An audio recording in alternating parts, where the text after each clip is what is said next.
Havre n'ont pas besoin de la mer. Ça. Et les bateaux se navrent d'être toujours seuls sur la mer. Je t'aime, tu m'aimes, on s'aimera. Ah oui, oui. C'est Jusqu'à la pas l'une des plus connues de Léo Ferré, mais elle mérite. Voilà. Marie-Dominique Perrin a décidé de vous présenter une petite série sur des villes de France que vous avez peut-être oubliées, ou que vous ignorez, ou que vous n'aimez pas, mais vous ne savez pas pourquoi, au fond. Parfois, ce sont des raisons liées à l'histoire, la grande histoire. Bon, Et oui. puis, bon, on n'a pas su faire marche arrière. Mais alors, ces villes ne manquent pas d'arguments. Et non. Et même de petits trésors. De petits peut-être. trésors cachés. Elles rivalisent de beauté, quelquefois. Alors, faut aimer, on aime ou on déteste, mais elles peuvent être vraiment très singulières, très belles. C'est le cas de Le Havre ce matin. Alors, Le Havre, elle est classée au patrimoine de l'UNESCO depuis 2005, mais elle a longtemps été décriée. On l'a taxée de ville béton, de ville à l'architecture soviétique, etc. Il faut dire qu'elle a été détruite à 85% pendant la guerre et qu'il a fallu la rebâtir dans l'urgence. Alors, Auguste Perret, un architecte, s'y est collé, et dès 1946, et il en a fait une ville vraiment incroyable. Et maintenant, elle est très, très à la mode, un peu vintage, un peu vrai. tendance. Alors, d'autres grands noms s'y sont collés, comme Oscar Niemeyer, tout de même, comme Jean Nouvel, et puis bien d'autres. Et puis, il faut aussi compter avec l'ancien port des transatlantiques, où ont été tournés des films mythiques, Quai des Brumes, à la gare, La Bête Humaine. Et puis maintenant, sur les docks, toujours des séries télé qui cartonnent. Alors, on va découvrir cette ville très singulière.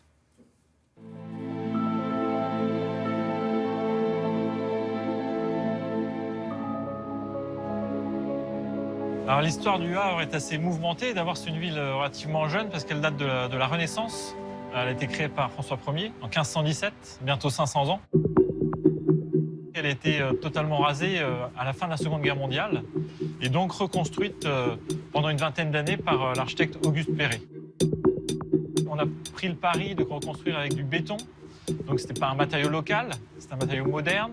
Et surtout que Perret, en fait, s'attachait à révéler le béton tel qu'il était. Il n'était pas peint, il était vraiment dans sa matière naturelle.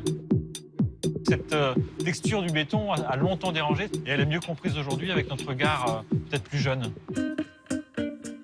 On a dit Le Havre, ville communiste, Stalingrad-sur-Mer.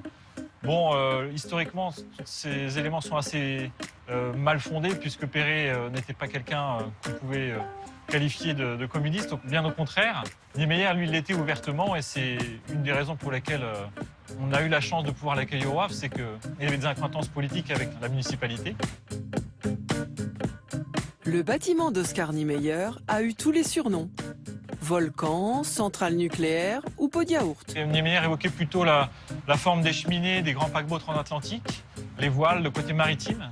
Le centre culturel, créé par le célèbre architecte brésilien, héberge aujourd'hui une salle de concert et la plus new look des médiathèques de France.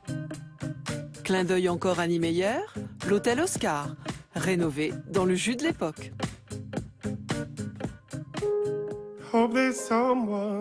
Pourtant, le monument phare de la ville demeure l'église Saint-Joseph.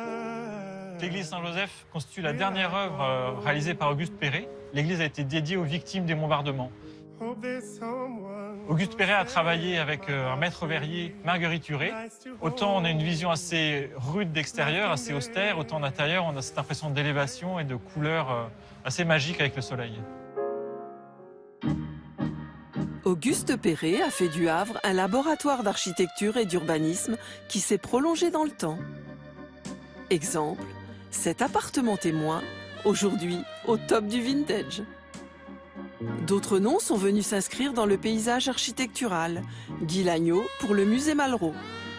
Jean-Paul Viguier pour le Novotel.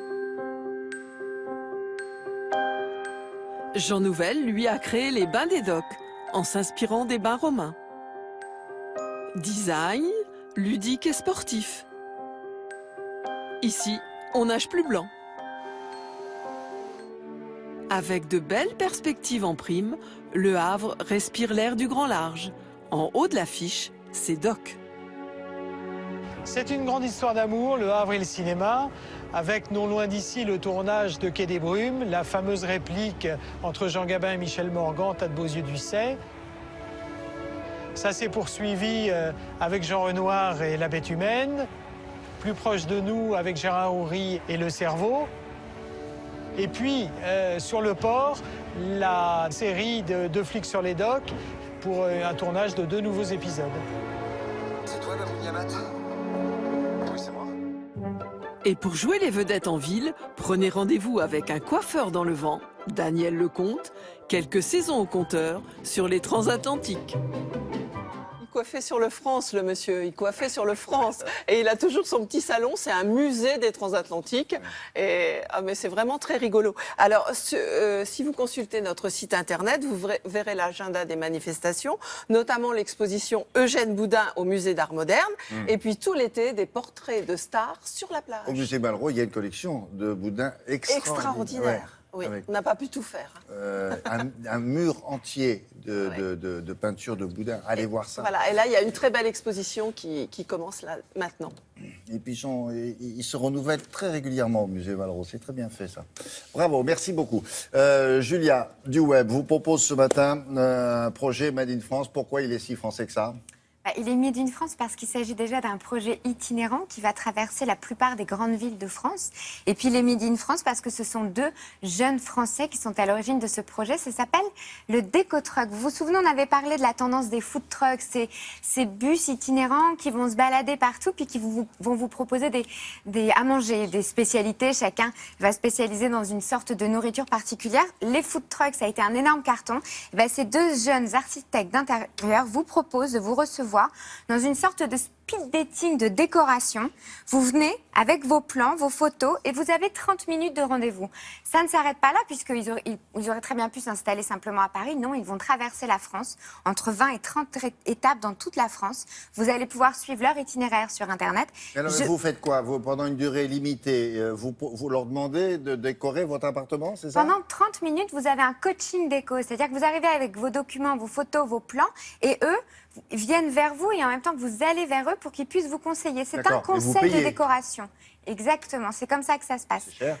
Non, les consultations, on est entre 30 et 60 euros. 30 et 60 euros la demi-heure. Et Ce vous sont- avez un projet. 2 décorateurs D'accord. intérieurs, tout à C'est bien fait. ça. Alors, c'est sur ulule.com parce que ça a besoin d'être financé. Ce projet a besoin d'être aidé, donc financement participatif. Ah, d'accord. Vous voyez, on est à 42%. On est sur un objectif de 15 000 euros. Évidemment, vous, internautes, on va vous demander votre contribution D'accord. en échange de plein de choses, notamment une consultation gratuite. C'est un joli projet avec de jeunes, D'accord. plein de talents. Allez sur le site et regardez. Merci beaucoup, Julia. On va s'intéresser, madame, monsieur, à vos douleurs chroniques. Mais si, comme tout le monde, vous avez des douleurs chroniques dont vous vous dites, bon, ben ça va, maintenant, j'admets ça, je vis avec. Non, on peut s'arranger, vous allez voir.